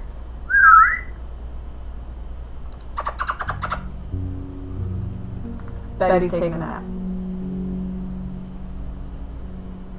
Let me contact my guitar player and see if he wants to give us a round of urban space.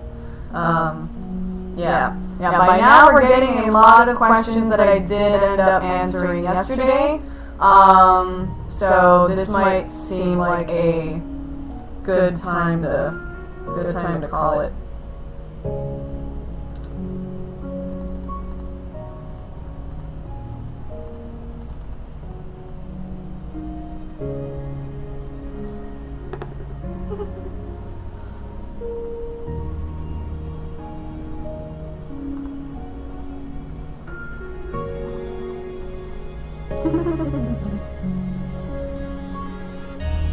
Already covered white flight yesterday.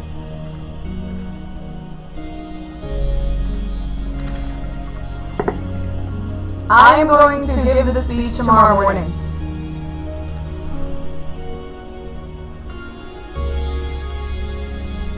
Yes, concentric rings, that is accurate. Yep. Yes. Oh! I heard a guitar. Oh boy. I already went through all of the economic activities yesterday. Look at the video. They are there. I promise I covered that. Hello?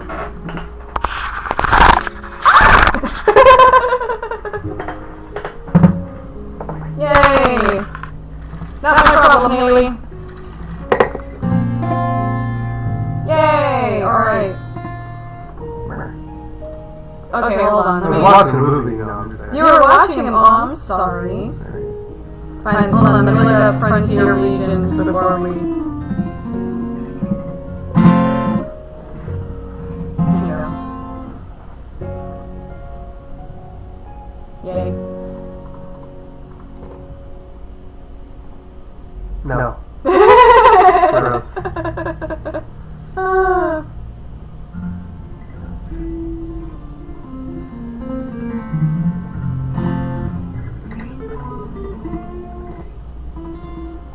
Yeah. That's right, it is Bay. Oh yeah, that's right. Thank you for that actually. Let me... Good, thank you for the reminder. Yeah, because otherwise that is going to be awful. Okay.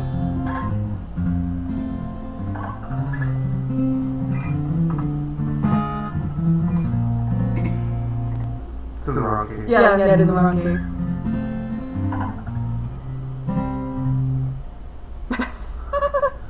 Oh my god, why is there an echo? That's awful. Turn that down. Turn this down? Yeah. How about now? I hope that works. Maybe turn my mic down too a little bit. No. Yeah. Did the echo go away?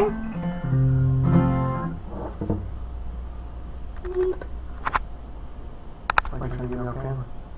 Trying to get you on camera. Okay. Darn it, there's still an echo. What do we do? What do we do? You look like connected, right? You should be. Ugh.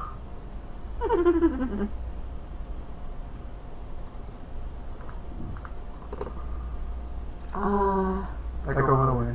Oh, the echo went away. Yay! Awesome. When they're doing karaoke for Just a small town girl. Little small town, sounds geographic. In a lonely world. Super geographical song right there. Took the midnight train going anywhere. Studying GDP. Okay. Damn it. Alright. What are we doing? Frontier region is a place that's like really far away.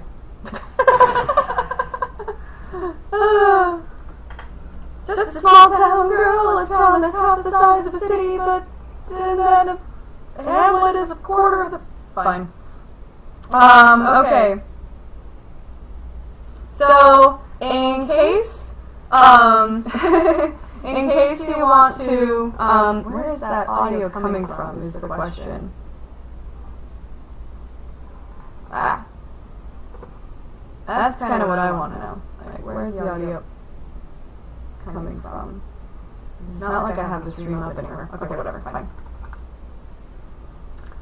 So the song is uploaded. I'll show you where to get it right now, actually. It's on the, do you know the Miss AP Human Geography website? On the Doral page? The Miss AP Human Geography website on Doral. There is a tab of video and audio. There's only one thing on it. On the video and audio, that is where You're all gonna pass. That is where that's where the song is. You're all gonna pass. I think that's the goateeism. Can we do this because I gotta finish the movie? Fine. Oy. Jeez. All right.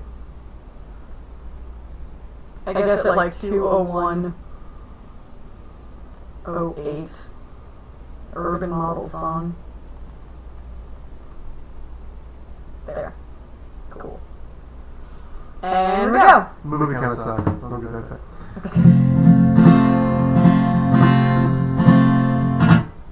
Nice to meet you, urban lands. You're laid out in concentric rings. Looks like Fergus had a hand in analyzing your zones. My God, look at that place. Featuring space on her ends of space. Looks like Chicago, not the shells.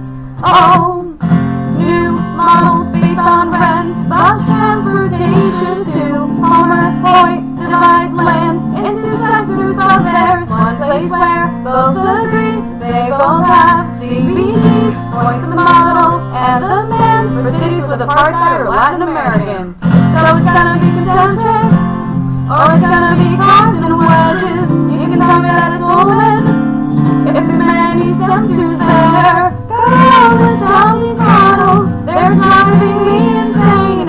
But you gotta know the models and know the names. If it's Rings and it's Fergus, the sectors like by far. If it's Olin and Harris, the nuclei's the star. Gotta tell these models, they're driving me insane. But it's all urban space, baby. Now you know the names.